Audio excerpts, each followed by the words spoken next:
hey guys কি খবৰ আশা কৰিছোঁ চবেই ভালে আছে ময়ো ভালে আছোঁ দিয়ক ঠাণ্ডা বহুত বেছিয়ে পৰি গ'ল তো আজি চিকেন পকৰা খাব বিৰাট মন যায় আছে ময়ো মানে ফাৰ্ষ্ট টাইম বনাম তো ইয়াতে লৈছোঁ 250 গ্ৰাম চিকেন বনলেছ চিকেন লৈছোঁ এইখিনি এতিয়া মেৰিনেট কৰিব লাগিব অলপ টাইমৰ কাৰণে আমি ঘৰুৱা পদ্ধতিত বনাম আৰু সহজ একদম মানে যিখিনি বস্তু ঘৰত থাকে সেইৰে বনাম আৰু ইয়াত প্ৰথমতে দি লৈছোঁ নিমখ এতিয়া দিছোঁ হালধি এতিয়া সোৱাদ অনুযায়ী এনেকৈ মছলাবোৰ দি যাব এয়া দিছোঁ ধনিয়া এয়া দিছোঁ জিৰা আৰু এয়া আদা নহৰুৰ পেষ্ট এতিয়া এইখিনি সানিব লাগিব আৰু ইয়াতে দিব লাগিব এতিয়া এই কৰ্ণফ্লাৱাৰ এইটো কৰ্ণফ্লাৱাৰ এতিয়া দিব লাগিব বেচন আৰু ইয়াত যি মছলা থাকে সব দি দিব আৰু মিট মছলা গৰম মছলা আৰু দি দিছোঁ এয়া জালুকৰ গুড়া মই এতিয়া দিম food colour red food colour এইটো লৈছোঁ এইটো কমপ্লিটলি অপশ্যনেল হয় যদি আপুনি দিব বিচাৰে তেনেহ'লে দিব পাৰে দিব যদি নিবিচাৰে নালাগে এইটো মানে অলপ ৰঙা হ'ব আৰু ভাল লাগিব তো মই মানে দিম আৰু ইয়াতে তিনটুক মানে দি দিম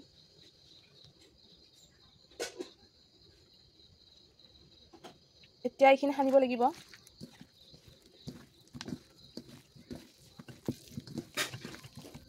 চিকেনখিনি মেৰিনেট কৰি থৈছিলোঁ এইখিনি হ'ল এতিয়া আমি ৰেডি হৈ গ'ল এতিয়া বনাব পৰা হৈ গ'লোঁ তাৰ কাৰণে আমি কেৰাহী বহাই দিলোঁ আৰু তেল দি দিছোঁ তেলখিনি এতিয়া গৰম হ'ব দিছোঁ যেতিয়া তেলখিনি গৰম হ'ব এনেকৈ আমি চামুচেৰে এক পিচ কৰি দি দিছোঁ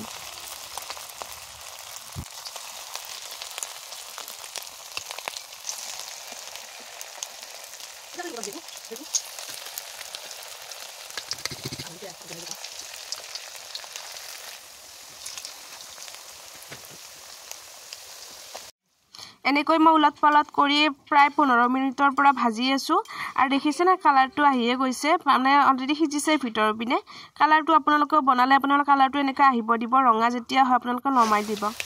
এতিয়া আমি নমাব পৰা হৈ গৈছোঁ এইখিনি এতিয়া আমি নমাই দিওঁ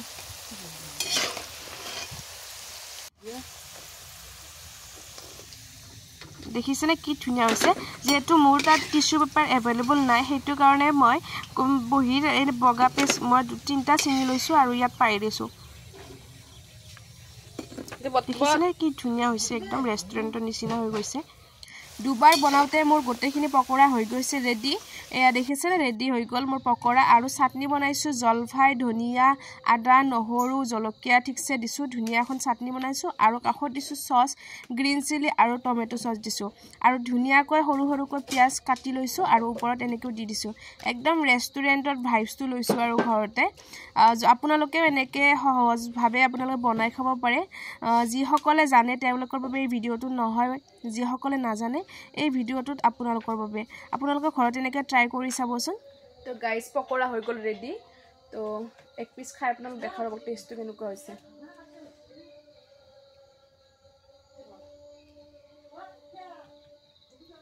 এয়া অকণমান চচ লগাই লৈছোঁ আৰু এই চাটনি অকণমান লৈ লৈছোঁ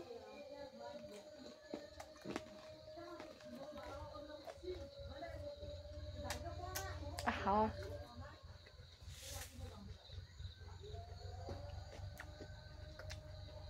বম টেষ্টি হৈছে গাইজ বিদ্যা কৈছোঁ একদম ৰেষ্টুৰেণ্টতকৈও টেষ্টি হৈছে এবাৰ ঘৰত বনাই চাবচোন মই যেনেকৈ বনাইছোঁ সেনেকৈ এবাৰ নিজেও চেষ্টা কৰি চাবচোন আৰু কেনেকুৱা পায় মানে বনোৱা খাইটো টেষ্টটো কেনেকুৱা হয় মোক জনাব দেই তো আজিৰ ভিডিঅ'টো আছিল ইমানখিনিয়ে যদি ভাল লাগিছে লাইক কমেণ্ট শ্বেয়াৰ কৰিবলৈ নাপাহৰিব আৰু যদি ভিডিঅ'টো ইউটিউবত চাই আছে তেনেহ'লে তাত ছাবস্ক্ৰাইব কৰি দিব ধন্যবাদ গাইজ বাই বাই আকৌ লগ পাম এটি নতুন ভিডিঅ'ত বাই বাই টেক কেয়াৰ